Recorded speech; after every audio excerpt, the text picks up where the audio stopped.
MUDA site ಹಂಚಿಕೆ ಕೇಸ್ನಲ್ಲಿ ಈಗ ಸಿಎಂಗೆ ಮತ್ತಷ್ಟು ಸಂಕಷ್ಟ ಎದುರಾಗಿದೆ. ಯಾಕಂದ್ರೆ ಸಿಎಂ ಸಿದ್ದರಾಮಯ್ಯ ವಿರುದ್ಧ ಈಗ ಪ್ರಾಸಿಕ್ಯೂಷನ್ಗೆ ಅನುಮತಿಯನ್ನ ಕೊಟ್ಟಿದ್ದಾರೆ.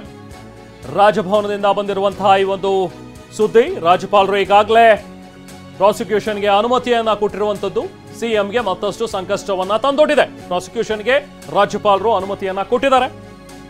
ಮುಡಾ ಕೇಸ್ನ ಮೂವರು ದೂರುದಾರರಿಗೆ ಈ ಸಂಬಂಧ ಲೆಟರ್ ಇಶ್ಯೂ ಆಗಿದೆ. ಒಬ್ರು ಪ್ರದೀಪ್ ಕುಮಾರ್, ಇನ್ನೊಬ್ರು ಟಿಜೆ ಅಬ್ರಹಾಂ ಮತ್ತೆ ಸ್ನೇಹಮಯಿ ಕೃಷ್ಣ. ಈ ಮೂರು ಜನರಿಗೂ ಕೂಡ ಈಗ ಅನುಮತಿ ಪತ್ರ ಹೋಗಿದೆ. ಈಗಾಗಲೇ ಪ್ರದೀಪ್ ಕುಮಾರ್ ಅವರು ಬಂದು ರಾಜಭವನದಲ್ಲಿ ಅನುಮತಿ ಪತ್ರವನ್ನು ಕಲೆಕ್ಟ್ ಮಾಡ್ಕೊಂಡಿದ್ದಾರೆ. ಇನ್ನು ಟಿಜೆ ಅಬ್ರಹಾಂ ಮತ್ತು ಸ್ನೇಹಮಯಿ ಕೃಷ್ಣ ಅವರು ಮಧ್ಯಾಹ್ನ ರಾಜಭವನಕ್ಕೆ ಬಂದು ಅನುಮತಿ ಪತ್ರವನ್ನ ತಗೊಂಡು ಹೋಗ್ತಾರೆ. ಅದಾದ ನಂತರ ಈಗ ಇರುವಂತದ್ದು ಸಿಎಂ ವಿರುದ್ಧ ಹೇಗೆ ವಿಚಾರಣೆ ನಡೆಯುತ್ತೆ, ಯಾರಿಂದ ವಿಚಾರಣೆಯನ್ನ ನಡೆಸಬೇಕು ಅನ್ನುವಂಥ ಒಂದು ವಿಚಾರ. ಒಂದು, ಜನಪ್ರತಿನಿಧಿ ವಿಶೇಷ ನ್ಯಾಯಾಲಯದಲ್ಲಿ ಈಗಾಗಲೇ ಕೇಸ್ ಇರೋದ್ರಿಂದಾಗಿ ಪ್ರಕರಣ 20ನೇ ತಾರೀಕಿಗೆ ಅದು ವಿಚಾರಣೆಗೆ ಬರುತ್ತೆ. ಸೊ ಅಲ್ಲಿ ಇದ್ದಂತಹ ಒಂದು ತೊಡಕೆ ಇದ್ದಿದ್ದು, ಅಲ್ಲಿ ಪ್ರಮುಖವಾಗಿ ಒಂದು ವಿಚಾರ ಎದ್ದಿದ್ದು ರಾಜ್ಯಪಾಲರ ಅನುಮತಿ ಇದೆಯಾ ಇದಕ್ಕೆ ಅನ್ನುವಂಥದ್ರ ಬಗ್ಗೆ ಇದ್ದಂಥ ಪ್ರಶ್ನೆ. ಈಗ ಅದು ಕ್ಲಿಯರ್ ಆಗಿದೆ. ರಾಜ್ಯಪಾಲರು ಈಗ ಅನುಮತಿಯನ್ನು ಕೊಟ್ಟಿದ್ದಾರೆ. ಸೊ ಅದನ್ನು ಆಧರಿಸಿ ಈಗ ಕೋರ್ಟ್ ಏನು ಡಿಸಿಷನ್ ತಗೊಳುತ್ತೆ, ಕೋರ್ಟ್ ಏನು ಆದೇಶವನ್ನು ಕೊಡುತ್ತೆ ಅನ್ನುವಂಥದ್ದು ಕುತೂಹಲಕರ.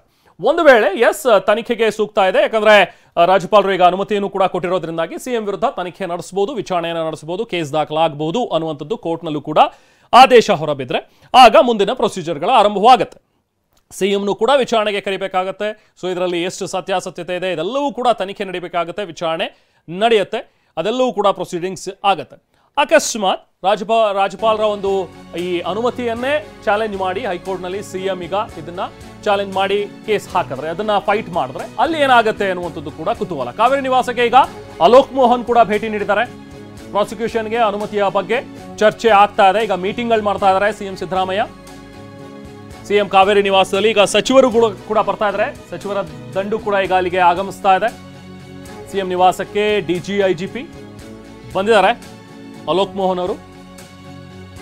ಸೊ ಈಗಾಗಲೇ AS ಪೊನ್ನಣ್ಣ ಅವ್ರ ಜೊತೆಗೂ ಕೂಡ ಚರ್ಚೆ ಮಾಡಿರುವಂತಹ ಸಿಎಂ ಮುಂದಿನ ಸಾಧ್ಯತೆಗಳು ಹೇಗಿವೆ, ಕಾನೂನಾತ್ಮಕವಾಗಿ ಹೇಗೆ ಹೋರಾಟ ಮಾಡಬೇಕು ಅನ್ನುವಂಥದ್ರ ಬಗ್ಗೆ ಕೂಡ ಚರ್ಚೆಗಳಾಗ್ತಾ ಇವೆ. ಇನ್ನು ಇವತ್ತು ವಿಶೇಷ ಸಚಿವ ಸಂಪುಟವನ್ನು ಕೂಡ ಕರೆದಿದ್ದಾರೆ. ಸೊ ಅಲ್ಲೂ ಕೂಡ ಸಚಿವರ ಜೊತೆಗೆ ತಮ್ಮ ಸಚಿವರೊಂದಿಗೆ ಮಾತುಕತೆಯನ್ನು ನಡೆಸ್ತಾರೆ ಸಿಎಂ.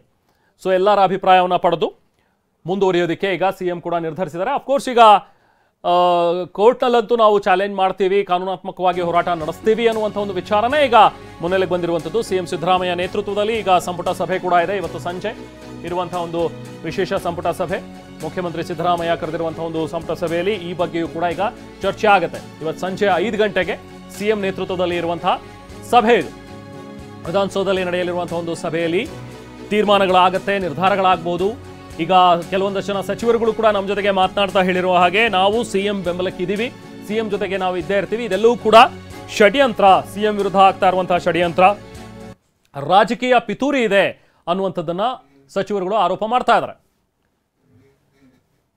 ಸೊ ಅದರಂತೆ ಈಗ ಹೇಗೆ ಮುಂದುವರಿಬೇಕು, ಕಾನೂನಾತ್ಮಕವಾಗಿ ಇದನ್ನ ಹೇಗೆ ಎದುರಿಸಬೇಕು ಅನ್ನುವಂಥದ್ರ ಬಗ್ಗೆನೇ ಈಗ ಚರ್ಚೆಗಳಾಗ್ತವೆ. ಸಿಎಂ ಮುಂದೆ ಇರುವಂತಹ ಒಂದು ಆಪ್ಷನ್ಸ್ ಇದು. ಒಂದು, ಹೈಕೋರ್ಟ್ನಲ್ಲಿ ಇದನ್ನ ಚಾಲೆಂಜ್ ಮಾಡಬಹುದು. ರಾಜ್ಯಪಾಲರು ಕೊಟ್ಟಿರುವಂತಹ ಒಂದು ಅನುಮತಿ ಏನಿದೆಯಲ್ಲ ಅದೇ ದುರುದ್ದೇಶಪೂರಿತವಾಗಿದೆ ಅನ್ನುವಂಥದ್ದನ್ನ ಹೇಳ್ತಾ ಅದನ್ನ ಚಾಲೆಂಜ್ ಕೂಡ ಮಾಡಬಹುದು. ಅದನ್ನ ಕೋರ್ಟ್ ಹೇಗೆ ಅಬ್ಸರ್ವ್ ಮಾಡುತ್ತೆ, ಅದರ ಬಗ್ಗೆ ಏನು ತೀರ್ಮಾನವನ್ನು ಕೊಡುತ್ತೆ ಅನ್ನುವಂಥದ್ದು ಮುಂದಿನ ಹಂತದಲ್ಲಿ.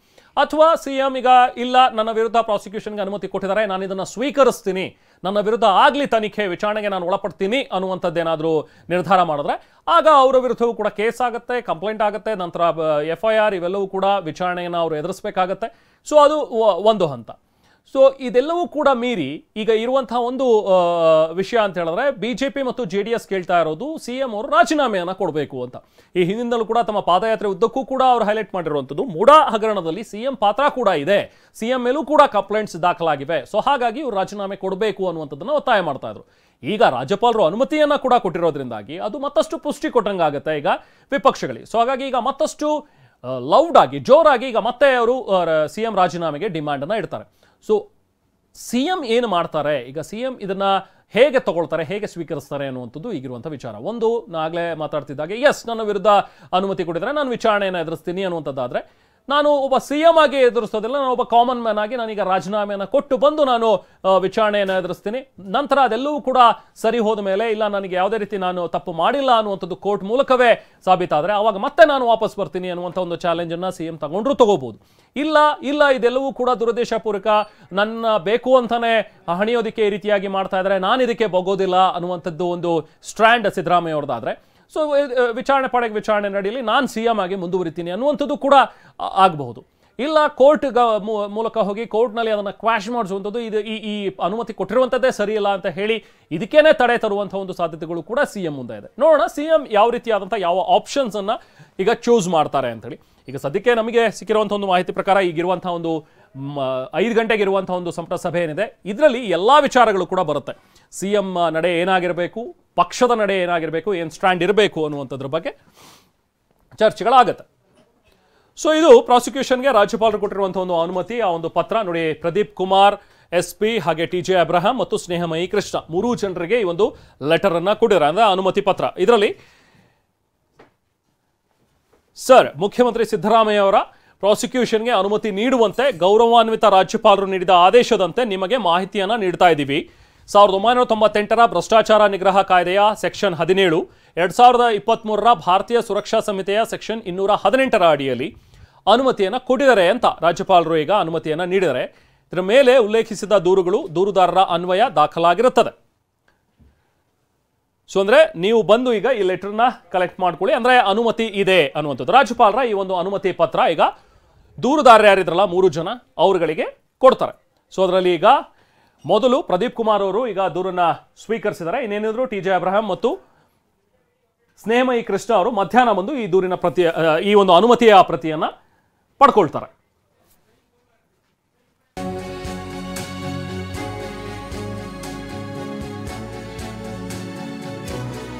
ವಿಚಾರ ಕಾವೇರಿ ನಿವಾಸದಲ್ಲಿ ಈಗ CM ಸಿದ್ದರಾಮಯ್ಯ ಚರ್ಚೆಯನ್ನ ಕೂಡ ಮಾಡ್ತಾ ಇದ್ದಾರೆ.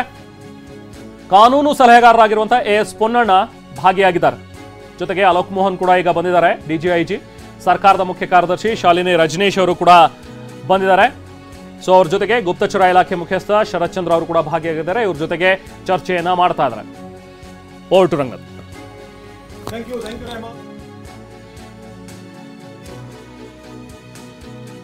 ವಿವರಗಳನ್ನ ಇಲ್ಲಿ ತನಕ ರೆಹಮಾನ್ ನಿಮಗೆ ಕೊಡ್ತಾ ಇದ್ರು. ಮುಡಾ ಸೈಟು ಹಂಚಿಕೆ ಕೇಸ್ ವಿಚಾರಕ್ಕೆ ಸಂಬಂಧಪಟ್ಟಂಗೆ CMಗೆ ಮತ್ತಷ್ಟು ಸಂಕಷ್ಟ ಎದುರಾಗಿದೆ.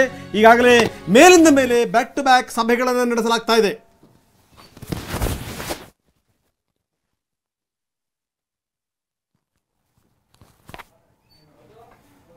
ಕಾವೇರಿ ನಿವಾಸದಲ್ಲಿ CM ಸಿದ್ದರಾಮಯ್ಯ ಚರ್ಚೆ ಮಾಡ್ತಾ ಇದ್ದಾರೆ. ತಜ್ಞರನ್ನು ಕೂಡಿಸಿಕೊಂಡು ಸಿದ್ದರಾಮಯ್ಯವರು ಚರ್ಚೆ ಮಾಡ್ತಾ ಇದ್ದಾರೆ. ಮುಂದಿನ ಸಂಕಷ್ಟ, ಮುಂದಿನ ಸ್ಥಿತಿಗತಿಗಳನ್ನು ಎದುರಿಸುವಂತಹ ಬಗೆ ಹೇಗೆ. ಈಗಾಗಲೇ ಪ್ರಾಸಿಕ್ಯೂಷನ್ಗೆ ಅನುಮತಿ ಕೊಡಲಾಗಿದೆ. ಇಲ್ಲಿ ತನಕ ಕಾಂಗ್ರೆಸ್ಸಿನ ನಾಯಕರು ಯಾವ ಪರಿ ಉತ್ಸಾಹದಲ್ಲಿದ್ದರು ಅಂತಂದರೆ, ಯಾವುದೇ ಕಾರಣಕ್ಕೂ ಪ್ರಾಸಿಕ್ಯೂಷನ್ಗೆ ಅನುಮತಿ ಕೊಡಲಿಕ್ಕೆ ಸಾಧ್ಯವೇ ಇಲ್ಲ ಅನ್ನುವಂಥ ಬಲವಾದಂಥ ನಂಬಿಕೆಯಲ್ಲಿದ್ದರು. ಹೀಗಾಗೇ ಈ ಕಡೆಗೆ BJP ಮತ್ತು JDS ಪಾದಯಾತ್ರೆ ಹೋಗ್ತಿರುವಂಥ ಸಂದರ್ಭದಲ್ಲಿ ಆ ಕಡೆಗೆ ಅವರು ಜನಜಾಗೃತಿ ಸಭೆಯನ್ನು ಮಾಡ್ತಾಯಿದ್ರು, ಜನಗಳಿಗೆ ಸಂದೇಶವನ್ನು ರವಾನಿಸ್ತಾ ಇದ್ರು. ಇದರ ಹಿಂದೊಂದು ದೊಡ್ಡ ಷಡ್ಯಂತ್ರ ಇದೆ ಅಂತ ಬಿಂಬಿಸುವಂಥ ಪ್ರಯತ್ನವನ್ನು ಕೂಡ ಸರ್ಕಾರದವರು ಮಾಡ್ತಾಯಿದ್ರು. ಆದರೆ ಈಗ CM ಸಿದ್ದರಾಮಯ್ಯರ ವಿರುದ್ಧ ಪ್ರಾಸಿಕ್ಯೂಷನ್ಗೆ ಅನುಮತಿ ಸಿಕ್ಕಿದೆ. ವೆರಿ ಇಂಪಾರ್ಟೆಂಟ್ ಸಭೆ ನಡೀತಾ ಇದೆ. ಸಭೆಯ ಬಗ್ಗೆ ಹೆಚ್ಚಿನ ವಿವರಗಳನ್ನು ನೀಡಲಿಕ್ಕೆ ಪ್ರಮೋದ್ ಶಾಸ್ತ್ರಿ ನಮ್ಮ ಜೊತೆಗೆ ಈಗ ನೇರ ಸಂಪರ್ಕದಲ್ಲಿದ್ದಾರೆ. ಪ್ರಮೋದ್, ಭಾಳ ಗಮನಿಸಬೇಕಾದಂಥ ಸಂಗತಿ, ನಾನು ಆರಂಭದಲ್ಲಿ ಒಂದು ಮಾತನ್ನು ಹೇಳಿದೆ, ತಾವು ಗಮನಿಸಿರಿ ಅಂತ ನಾನು ಭಾವಿಸ್ತೀನಿ. ಎಲ್ಲೋ ಒಂದು ಕಡೆಗೆ ಇದು ಮುಗಿದು ಹೋದಂಥ ಅಧ್ಯಾಯ ಅನ್ನುವಂಥ ಧಾಟಿನಲ್ಲಿದ್ದರು ಕಾಂಗ್ರೆಸ್ನವರು, ಜೊತೆಗೆ CM ಸಿದ್ದರಾಮಯ್ಯನವರು ಸೇರಿದಂತೆ. ಯಾಕಂದರೆ ಇವರು ಏನೇ ಮಾಡಿದ್ರು ಕೂಡ ಪ್ರಾಸಿಕ್ಯೂಷನ್ಗೆ ಅನುಮತಿ ಸಿಗಲಿಕ್ಕೆ ಸಾಧ್ಯವೇ ಇಲ್ಲ ಅನ್ನುವಂಥದ್ದು. ಆದರೆ ಇವರೇನು ಅಂದ್ಕೊಂಡಿದ್ರು ಎಲ್ಲ ಉಲ್ಟಾಗಿದೆ. ಈಗ ಪ್ರಾಸಿಕ್ಯೂಷನ್ಗೆ ಅನುಮತಿ ಸಿಕ್ಕಿದೆ. ಇದೆಲ್ಲದರ ಜೊತೆಗೆ ಸಿದ್ದರಾಮಯ್ಯ ಈಗ ಹೈ ಲೆವೆಲ್ ಮೀಟಿಂಗನ್ನು ಮಾಡ್ತಾ ಇದ್ದಾರೆ. ಮೀಟಿಂಗ್ನ ಮುಖ್ಯಾಂಶಗಳು ಏನೇನು ಪ್ರಮೋದ್? ರಘುನಾಥ್, ಕಾಂಗ್ರೆಸ್ ನಾಯಕರು ಹೊರಭಾಗದಲ್ಲಿ ಎಷ್ಟೇ ಜೋರಾಗಿ ಹೇಳಿ ಅಧ್ಯಾಯ ಮುಗಿದೋಗಿದೆ ಅಥವಾ ಸಾಧ್ಯತೆ ತೀರಾ ಕಡಿಮೆ ಇದೆ, ಗವರ್ನರ್ ಅನುಮತಿ ಕೊಡಲ್ಲ ಅನ್ನುವಂಥ ಮಾತುಗಳು ಹೊರ ಜಗತ್ತಿನಲ್ಲಿ ತುಂಬ ಜೋರಾಗಿ ಮಾಡ್ತಾ ಇದ್ರು ಕೂಡ ಒಳಗೆ ಮಾತ್ರ ಮುಖ್ಯಮಂತ್ರಿ ಸೇರಿದಂತೆ ಕಾಂಗ್ರೆಸ್ನ ಹಿರಿಯ ನಾಯಕರು, ಸಚಿವರುಗಳೇ, ಮುಖ್ಯಮಂತ್ರಿ ಆಪ್ತರೇ ಒಂದು ವಿಶೇಷವಾದ ಸಭೆಗಳನ್ನು ಮಾಡ್ತಾ ಇದ್ರು. ಕಾನೂನು ತಜ್ಞರಿಂದ ಅಭಿಪ್ರಾಯವನ್ನು ಕೂಡ ಪಡ್ಕೊಳ್ತಾ ಇದ್ರು. ಸಹಜವಾಗಿ ಅವರಿಗೆ ನಿರೀಕ್ಷೆ ಇತ್ತು, ಖಂಡಿತವಾಗ್ಲೂ ಪ್ರಾಸಿಕ್ಯೂಷನ್ಗೆ ರಾಜ್ಯಪಾಲರು ಅನುಮತಿ ಕೊಡ್ತಾರೆ ಅನ್ನುವಂಥ ಸ್ಪಷ್ಟವಾದಂಥ ಸೂಚನೆ ಇತ್ತು. ಈ ಕಾರಣಕ್ಕೋಸ್ಕರ ಎಲ್ಲ ತಯಾರಿಯನ್ನು ಕೂಡ ಮಾಡ್ಕೊಂಡಿದ್ರು ಒಂದು ಭಾಗ.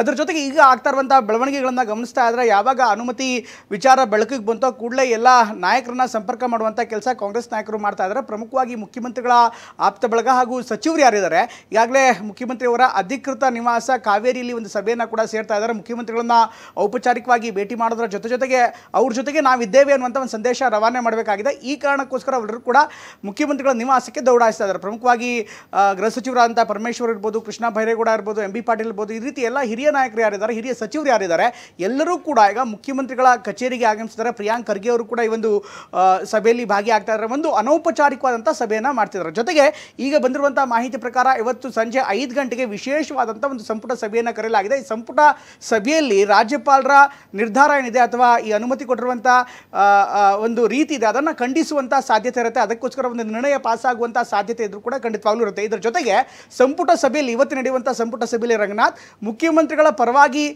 ಸರ್ಕಾರ ಅವ್ರ ಜೊತೆಗಿದೆ ಅನ್ನುವಂಥ ಒಂದು ಸಂದೇಶವನ್ನು ಕೂಡ ರವಾನೆ ಮಾಡುವಂಥ ಸಾಧ್ಯತೆ ಇದೆ ಅಂತ ಹೇಳಲಾಗ್ತಾ ಇದೆ. ಹೀಗಾಗಿ ಇದನ್ನು ಯಾವ ರೀತಿ ಚಾಲೆಂಜ್ ಮಾಡಬೇಕು, ಕಾನೂನಾತ್ಮಕ ಹೋರಾಟ ಹೇಗಿರುತ್ತೆ, ಜೊತೆಗೆ ರಾಜಕೀಯವಾಗೂ ಕೂಡ ಅಷ್ಟೇ ಇಂಪಾರ್ಟೆಂಟ್ ಆಗುತ್ತೆ. ಇಲ್ಲಿ 2 ವಿಚಾರ ರಂಗನಾಥ್. ಒಂದು ಕಡೆಗೆ ಕಾನೂನಾತ್ಮಕ ಹೋರಾಟ ಮುಖ್ಯಮಂತ್ರಿಗಳು ಮಾಡೇ ಮಾಡ್ತಾರೆ, ಅದರ ಪ್ರಶ್ನೆ ಇಲ್ಲ, ಅದು ಒಂದು ಭಾಗ. ಆದರೆ ಆಂತರಿಕ ರಾಜಕೀಯ ಇದೆಯಲ್ಲ ಅದನ್ನು ಕೂಡ ಮುಖ್ಯಮಂತ್ರಿಗಳು ಕೌಂಟರ್ ಮಾಡಬೇಕಾಗತ್ತೆ. ಹೀಗಾಗಿ ಅವ್ರ ಮೇಲೆ ಈಗ ಬೇರೆ ಬೇರೆ ರೀತಿಯಾದಂಥ ರಾಜಕೀಯ ಒತ್ತಡಗಳು ಕೂಡ ಸಹಜವಾಗಿ ಬರುತ್ತೆ. ರಾಜೀನಾಮೆ ಕೊಡ್ತಾರಾ ಕೊಡಲ್ವಾ ಅಂತ ವಿಪಕ್ಷಗಳು ಹೇಗೆ ಕೇಳ್ತಾವೋ ಅದೇ ರೀತಿ ಆಂತರಿಕವಾಗೂ ಕೂಡ ಅನೇಕ ದನಿಗಳಿವೆ. ಮುಖ್ಯಮಂತ್ರಿಗಳ ರಾಜೀನಾಮೆಯನ್ನು ಬಯಸುವಂಥ ಅನೇಕ ದನಿಗಳು ಪಕ್ಷದ ಒಳಗಡೆ ಇದೆ. ಹೀಗಾಗಿ ಆ ದನಿಗಳಿಗೆಲ್ಲವೂ ಕೂಡ ಏನು ಉತ್ತರ ಕೊಡ್ತಾರೆ ಅದು ಕೂಡ ಒಂದು ಇವತ್ತಿನ ಸಭೆಯಲ್ಲಿ ಚರ್ಚೆ ಆಗುವಂಥ ಸಾಧ್ಯ ಇರುತ್ತೆ. ನೇರ ಎಲ್ಲರೂ ಕೂಡ ಸಹಜವಾಗಿ ಕೇಳೋದಕ್ಕೆ ಸಾಧ್ಯ ಇರಲ್ಲ. ಆದರೆ ಇದನ್ನು ಹೇಗೆ ಟ್ಯಾಕಲ್ ಮಾಡಬೇಕು ಅನ್ನೋದಕ್ಕೆ ಇವತ್ತಿನ ಸಭೆಯಲ್ಲಿ ಎಲ್ಲರನ್ನೂ ಕೂಡ ಕರೆಯಲಾಗ್ತಾ ಇದೆ. ಇನ್ನಷ್ಟು ನಾನು ನಿಮ್ಮ ಜೊತೆಗೆ ಸಾಕಷ್ಟು ಸಂಗತಿಗಳನ್ನು ಮಾತಾಡ್ತೀನಿ. ಹಾಗೆ ನೀವು ಸಂಪರ್ಕದಲ್ಲಿ